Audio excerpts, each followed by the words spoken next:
Illinois, which has the worst funded state pension system in the United States, agreed on Monday to settle federal civil securities fraud charges alleging it repeatedly misled municipal bond investors about the underfunding of its pensions, the U.S. Securities and Exchange Commission said on Monday. Illinois neither admitted or denied the charges and was not ordered to pay a penalty. It agreed to change its practices to more fully disclose risks to bond investors.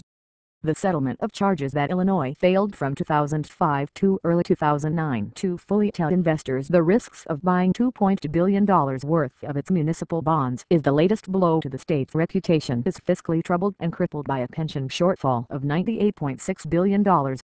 In official statements accompanying bond offerings, Illinois explained that factors such as market performance had contributed to the increase in its unfunded pension liability, but it misleadingly omitted to disclose the primary driver of the increase: the insufficient contributions, the SEC said.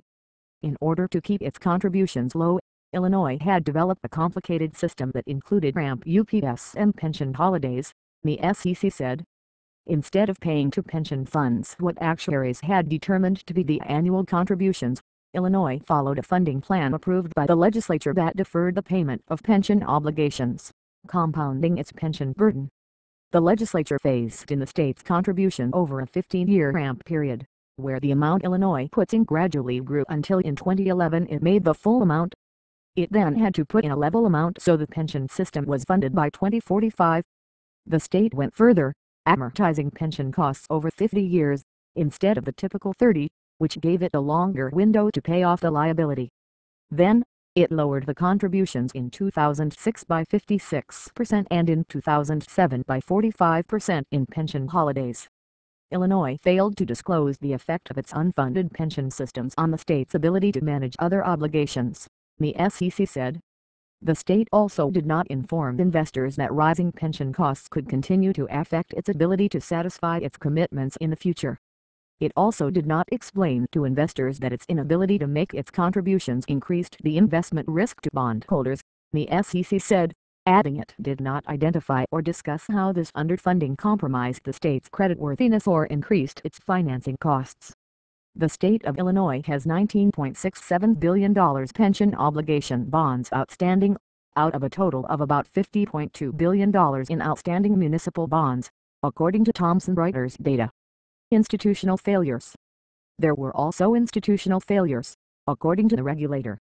The Illinois government relied on bond underwriters, consultants and lawyers to advise them what to disclose, but those same groups were relying on the state for the advice, the SEC said. The result was a process in which no one person fully accepted responsibility for identifying and analyzing potential pension disclosures, the settlement document said. Beginning in 2009, the state took steps to address the Commission's concerns, the SEC said. Over the last 4 years, Illinois has improved disclosures in the pension section of its bond offering documents, retained disclosure counsel, and instituted written policies on disclosure.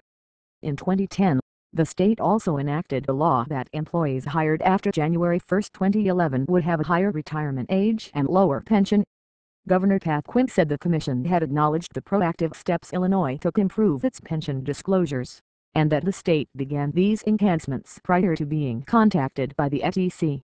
Quinn and the state legislature are currently locked in a political battle as to how best to fix the funding gap, which is so large that it has led Illinois to have the worst credit rating among U.S. states. All 3 rating agencies have raised alarms that the swelling pension obligations and problems could eat away at the state's credit quality. Investors' concerns over credit quality has driven up the amounts the state must pay to borrow. On Friday, the spread of yields on Illinois debt to municipal market data's benchmark scale was 140 basis points for a 10-year bond. For the last year, the spread has averaged 149.8 basis points, the second highest after financially troubled Puerto Rico.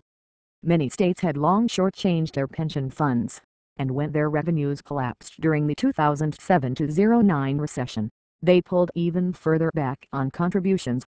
At the same time, the leading source of revenues for pensions, investments, plummeted in the financial crisis.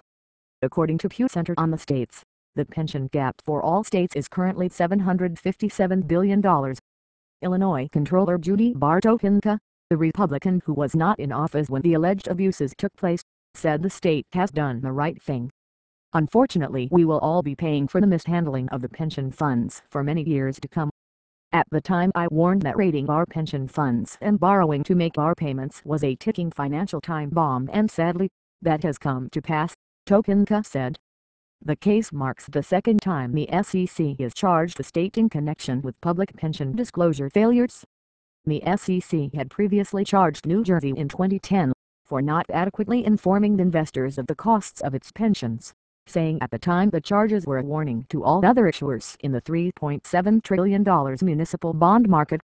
Elaine Greenberg, chief of the SEC's Municipal Securities and Public Pensions Unit, said in a statement on the settlement, pension disclosure continues to be a top priority.